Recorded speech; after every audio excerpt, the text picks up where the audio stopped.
Good people, have you been watching television this morning? And things are thick. Things have totally fallen apart. But it's interesting the perspectives that everyone is bringing on board today. I have watched from across, and if it was left to Kenyans, I don't know how this is going to go. But it's left to the members of parliament, and those hypocrites in the National Assembly are going to impeach the Deputy President Rigathi Gachagua on Tuesday. I call them hypocrites because for the last 2 years, these members of parliament have never called out the Deputy President Rigathi Gachagua. They've not even come close to censuring him in the National Assembly for all these things they're supporting right now that are included in this motion of impeachment. They're hypocrites because when Kenya was getting here, when the Deputy President, for example, was getting here, amassing that wealth, violating the Constitution, grossly misconducting himself, no one of them spoke. And now they have coalesced around an agenda brought by Mwenge Mutuse, and they are going to impeach the Deputy President. Take it to the bank. On Tuesday, they are impeaching the Deputy President. His hope is in the Senate, not even in the judiciary. Because once the Senate confirms this impeachment, the Deputy President will go. So the reason why I'm here this morning is because I said by Friday, the Deputy President will resign. And by Friday, he has made up his mind.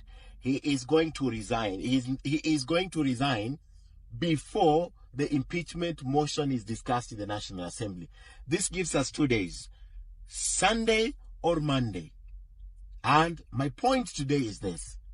The government side of the president now, of the President William Ruto, not of the broad-based government, has to start preparing to fight fire, damage control, crisis control, because what the Deputy President is going to do, owing to this fact, and I always like to give a chronology of events. Now, in the last 3 weeks alone,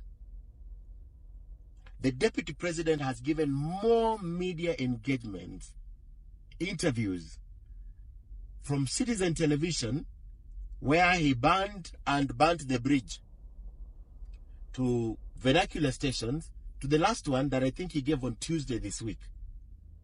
He has given more media engagement than any other time in the last 2 years in just less than 3 weeks.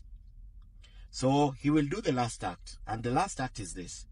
He is going to hold a press conference, a live press conference, Sunday or Monday, just before he resigns. Because the reason why I'm saying he will resign is because he has political ambitions. He wants to be the president of this country at some point. He may still want to be governor or member of parliament. But if you're impeached, you can't be any of that. So because he has political ambitions, he is going to resign. He will not wait for this impeachment. And this impeachment is happening, regardless of the feeling of people, what people are saying on the ground. That they should, both of them, go. That there are pressing problems in this country, which I agree with, that the presidency needs to address. But this is a political process. Let it happen. Let us stretch our constitution to the logical conclusion and see what it can do for us. So, now that I've told you why I think anaenda kuchoma, kuban, then he's going to go away.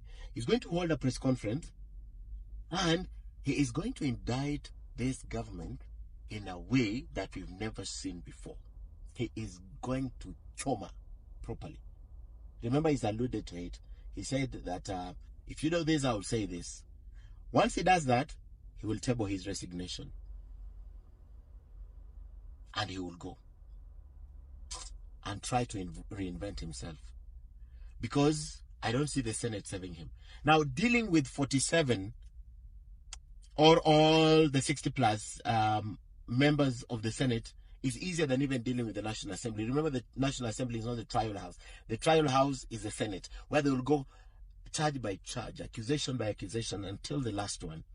So what is my point today? These hypocrites are going to impeach the Deputy President.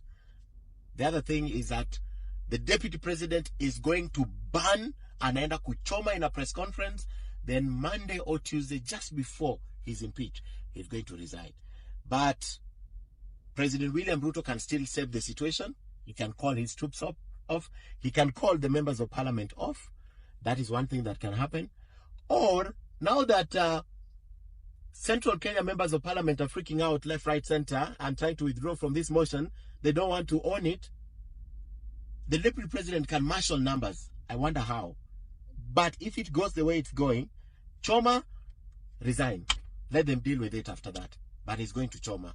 Choma about what? Everything that we don't know in this government is going to confirm. But remember, he's not the only one who can also speak, because even this other side can speak the way they are speaking through that petition. But let's watch. Sunday, Monday. If he waits for impeachment, he's being impeached, and that's the end of his political life. The end of his political life, if he's impeached. Does he have ambition? Will he want to still run for an office? Yes. He's pretty young. He'll not wait to be impeached. He will resign. Monday, Tuesday. Today, Friday. His mind is made. He is going. These guys are going to impeach him. Believe me, he exercised. They are going to impeach